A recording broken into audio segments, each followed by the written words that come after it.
Good Sunday morning to you. It's good to have you here with us this morning at Presbyterian Church of the Covenant in Greensboro, North Carolina. Welcome to those who are watching online as well. This morning, I would quickly, as always, remind you our offering basket's in the back. We will pass that around. You can find it there. Also online, if you are interested in supporting us, there's a QR code. It'll take you to a page where you can donate or find out more about us. We would certainly appreciate it. It does cost some money to keep this going every month, and we appreciate the help that you give in that. Just to make sure everyone knows, we'll be doing announcements after we're not online anymore, but I do want to go ahead and remind you that we will have a brief meeting after the service is over for our monthly update on where we are in the building. Just a very short update, but just to kind of let you know where we are on that. I have two readings for you this morning. The first one is a really brief, just two verses. But I want you to particularly pay attention, and it will come back, it will be important as I give my message for today, to pay particular attention to what Jesus seemed to understand his relationship to God to be. The same, separate, just listen to what it says and follow along that train of thought. And it comes from the Gospel of Matthew, chapter 10, and it's just verse 17 and 18. And I'm reading from the updated version of the New Revised Standard. Hear now these words. As he was setting out, that's Jesus, as he was setting out on a journey, a man ran up and knelt before him and asked, "Good teacher, what must I do to inherit eternal life?" And Jesus said to him, "Why do you call me good? No one is good but God alone." And the second reading is from one of my favorite theologians. I think it's someone that most of you are familiar with. It's Bart Ehrman.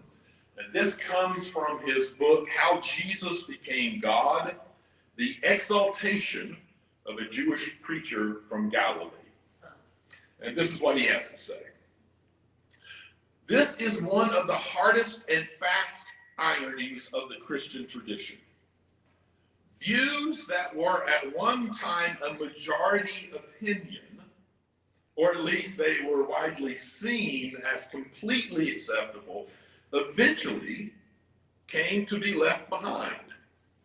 And as theology moved forward to become increasingly nuanced and sophisticated, these earlier majority opinions came to be condemned as heresies. I'm going to leave the readings there. There'll be more explanation to come.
How each of us decides, I've never been sure. The part we play, the way we are, how each of us denies to any other way in the world. Why each of us must choose, I've never understood. One special friend, one true love, why each of us must love everyone else in the world. However unsure, however unwise, day after day, lay out our lives, however confused, pretending to know to the end. But this isn't truth, this isn't right, this isn't love, this isn't life, this isn't real, this is life.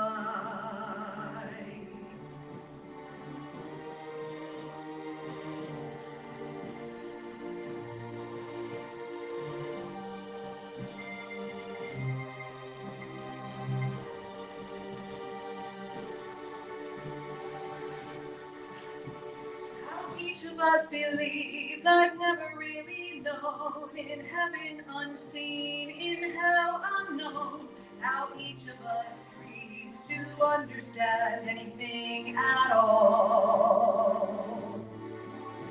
Why each of us decides, I've never been sure, the part we take, the way we are, why each of us denies every other way in the world. However unsure, however unwise, day after day, lay out our lives, however confused, pretending to know the end. But this isn't truth, this isn't right, this isn't love, this isn't life, this isn't real, this is a lie.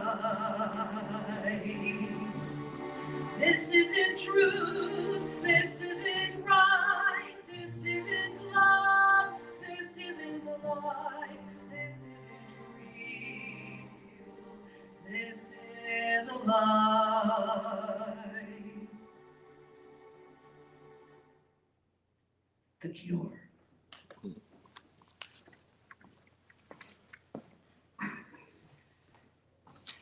So, a couple of weeks ago, in my message about embracing your inner heretic, I mentioned a blog series that I wrote entitled "This Collar is Too Tight: Heresies from a Southern Minister."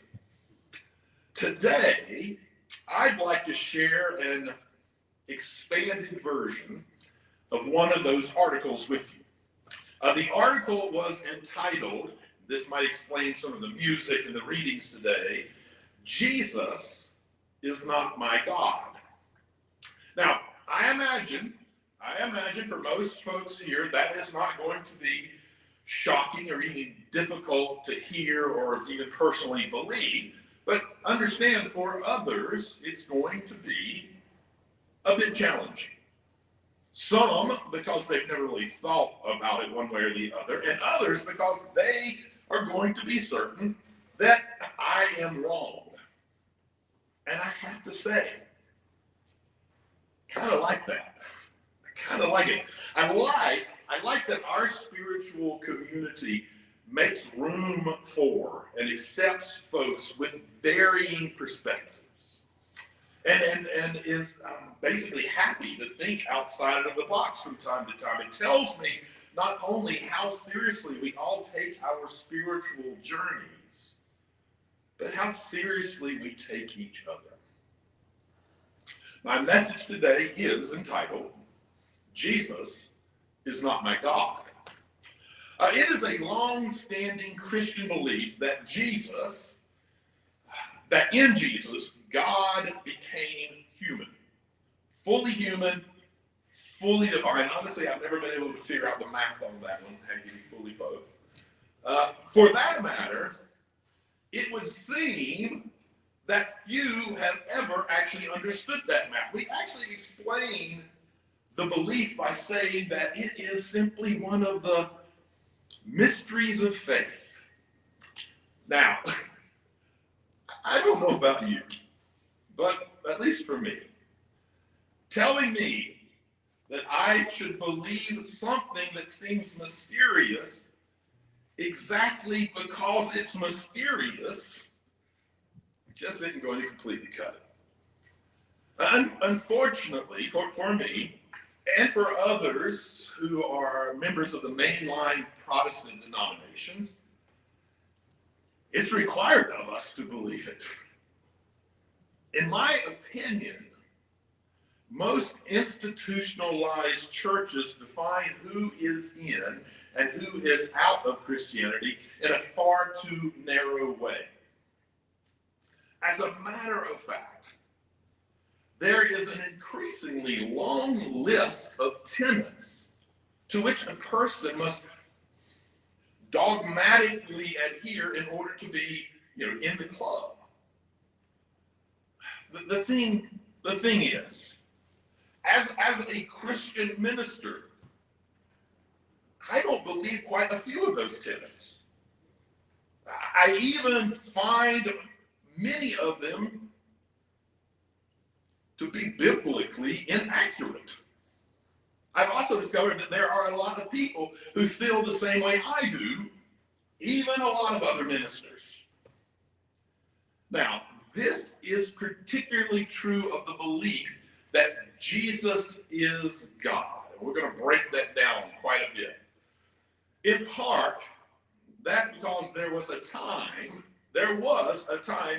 when Jesus wasn't God.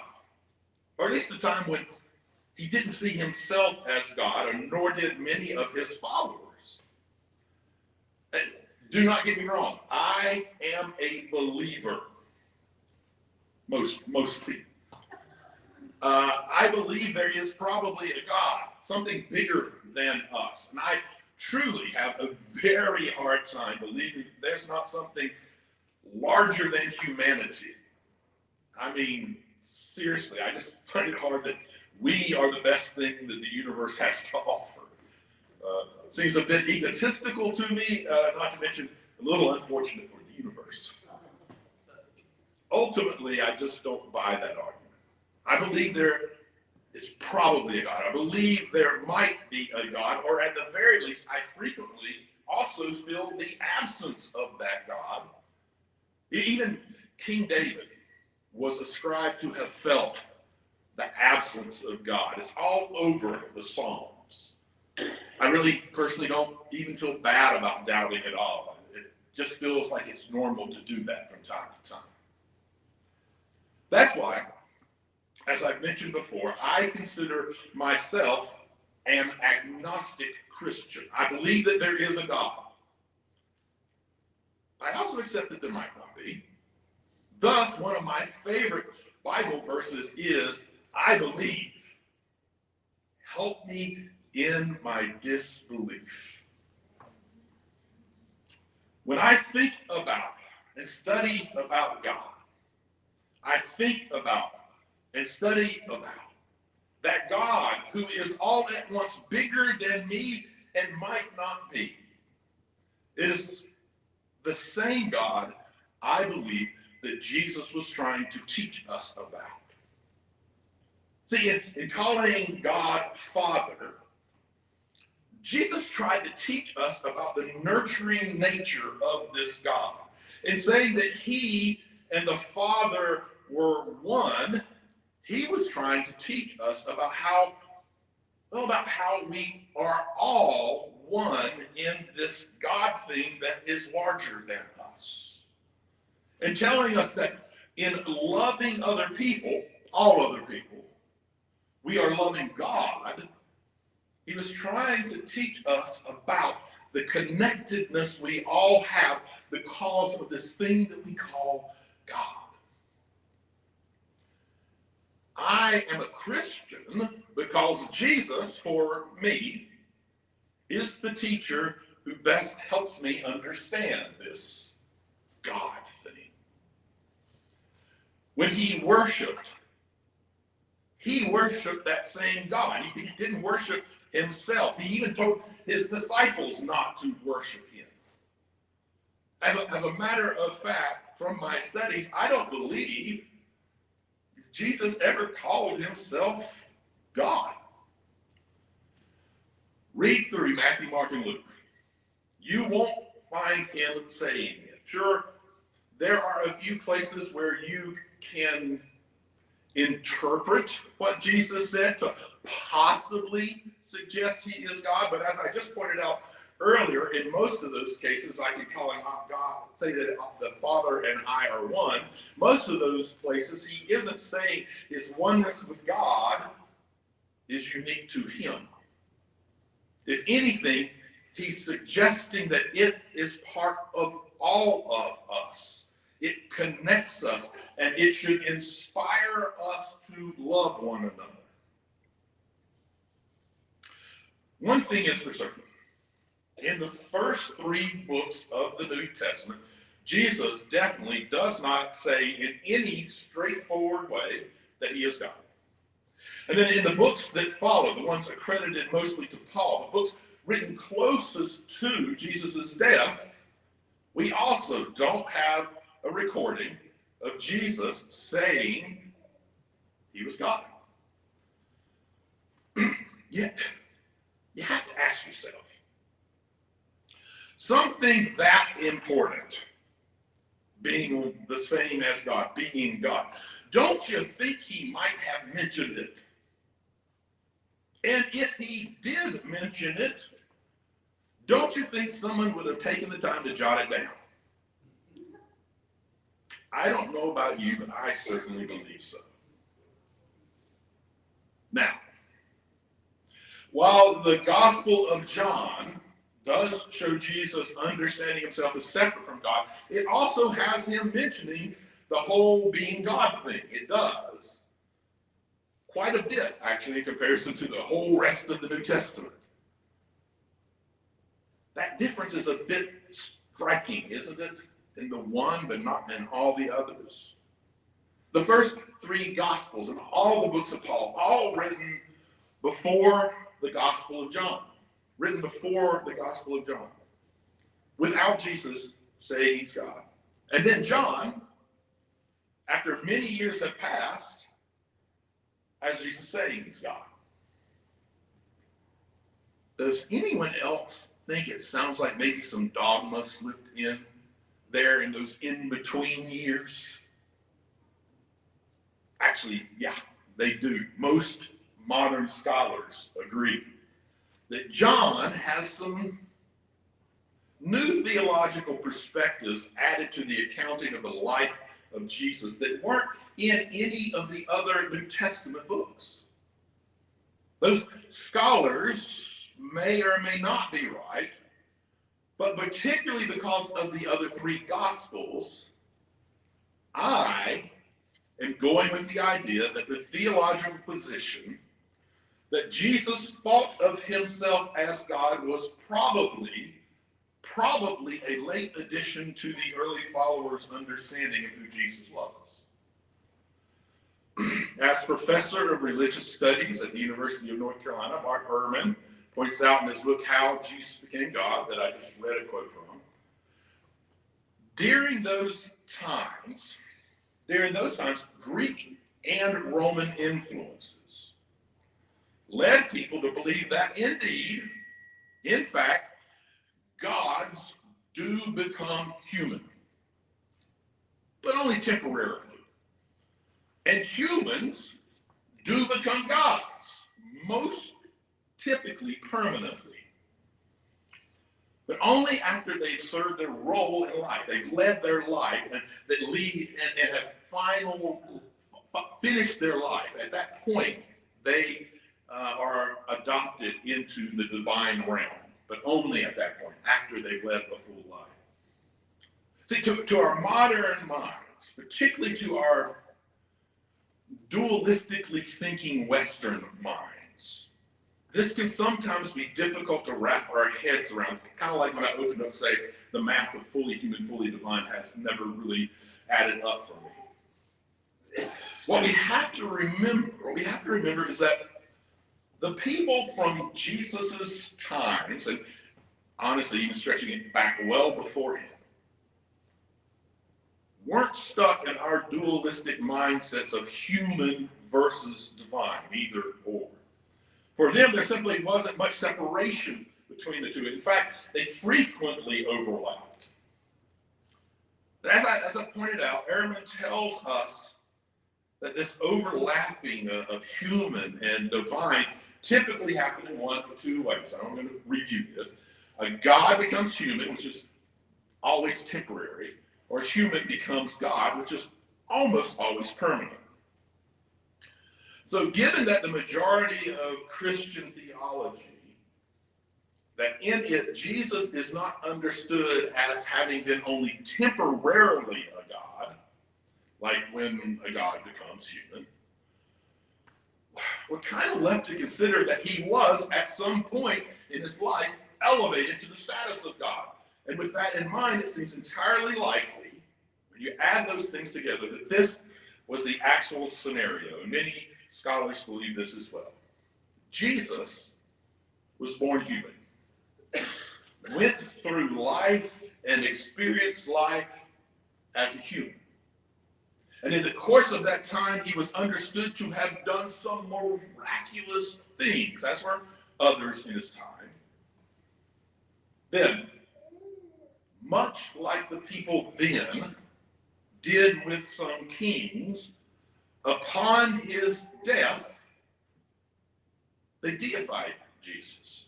In this case, it was upon his death and the belief in his resurrection that his followers began slowly elevating him to the level of God. I thought I could repeat that nice buzz. Power. The reality is that most likely, the early Christians who did think of Jesus as God thought of him as a human who became God, just the way they understood life. You were never both at the same time, unless it was temporary. It certainly wasn't temporary with Jesus. Most of them would point to what they understood to be Jesus' resurrection as the moment that Jesus moved from being human to being divine. Which is quite odd if you pause to think about it. As I suggested earlier, the majority of Christian theology today insist that we believe that Jesus was both fully human and fully God for his entire life. How did we start at one understanding that he was elevated at his resurrection to become divine, and then end up with Jesus was always divine as well as always human? Well, those of you who spend any time studying the history of the Bible and the history of Christian doctrine will not be surprised to find out that the answer to that question ties back to the conversion of Constantine and the Council of Nicaea in 325 CE. As a matter of fact, the formation of the council, the first of its kind, and in its attempt to address theological outlooks for the whole of Christianity, it's the first time that had happened. The formation of that council, it actually happened precisely because of the question of the divinity of Jesus. It's the whole reason we have the council. Constantine, when it came to the question of the divinity of Jesus, he actually found the question to be extremely trivial in his spiritual life. He didn't really care what the answer was. But he did see Christianity as a way to kind of unite this fragmented kingdom. So, he believed arriving at a definitive answer of the question of the divinity of Jesus was, well, in his own best personal interests. And ultimately, the Council of Nicaea presented a creed that was to be binding for all of Christianity, which said Jesus is and always was part of God, of the same substance. So Jesus was, according to them, fully human, fully God. The vote, as a matter of fact, was 298 in favor of that creed and only 20 against it. Sort of. Like I said, Constantine wanted the answer to be a united answer to the issue. So he ended up forcing 17 of those 20 to sign the creed anyway and banned the other 3. Guess it really is good to be the king. So when you roll all of this information together, it leaves me with the conclusion that in spite of the teachings of the Christian church since the Council of Nicaea, during his life and teachings, Jesus was not God, nor did he believe himself to be. And you know, for me, Jesus not being God is a really, really good thing. If what we hope to get from the life and teachings of Jesus is to learn how to love one another and how to develop a closer relationship and understanding of God through it, and for me that is the answer, what we are to be doing. Well, if that is it, then it is much, much more helpful to see a person who is actually a human doing it than a God doing it. It's even hopeful. Do I believe that Jesus had a unique relationship with God? It is hard for me to read the Gospels and think anything other than that. I don't need him to be God to believe that. I am also completely comfortable with the folks who believe, much like the earliest Christians did, that after his death, Jesus was elevated to the status of God. In the end, though, you know, I'm really not trying to say that I am right and other folks who don't agree with me are wrong. I am saying that given the long history of this issue and the record that we have in the New Testament, not to mention the teachings of Jesus himself, Christianity should be big enough for a variety of thoughts here.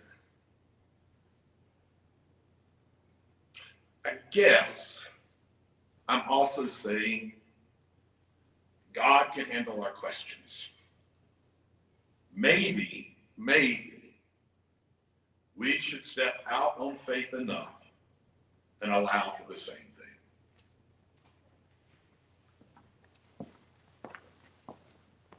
thing.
the role I have to play. I'm getting tired, it's safe to say. Living behind a masquerade. No more performing out of fear. Trying to keep my conscience clear. It all seems so insincere. I traded all to meet you here. I'm losing my religion. I'm losing my religion. Light a match and watch it burn. Into your heart I will return. No one can love me like you do. Oh no. So I would want a substitute. I'm losing my religion. I'm losing my religion. I'm losing my religion. I'm losing my religion to find you.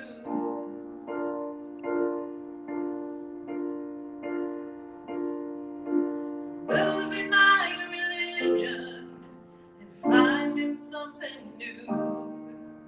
'Cause I need something different, and different looks like you. I'm losing my religion and finding something new. 'Cause I need something different, and different looks like you.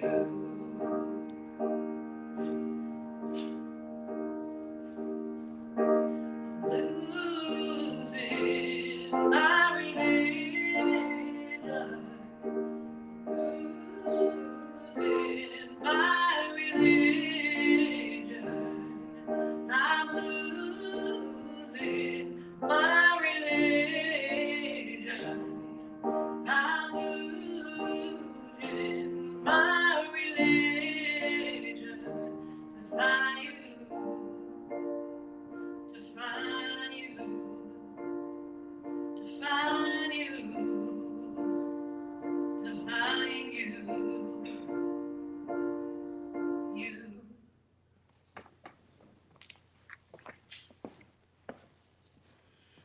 Imagine that, setting religion aside to find God. I think a few of us may know that feeling.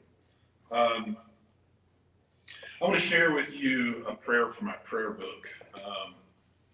Again, receive it as a prayer, as a meditation, or just breathe in and out. And if a word really connects with you, take hold of it and let it be what it needs to be. This one is number 4, on blind faith. Easy is good, or so we've been taught. We recognize that at times we've even come to like an easy faith, a blind, thoughtless faith. We like to believe what we believe because we believe it. It's easy, which feels good.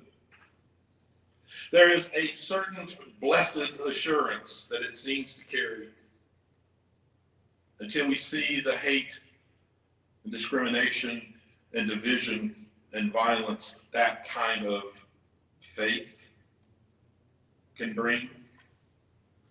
We hold up to the light of Jesus' teachings that kind of faith, when held up to the light of Jesus' teachings, that kind of faith rings false and shallow.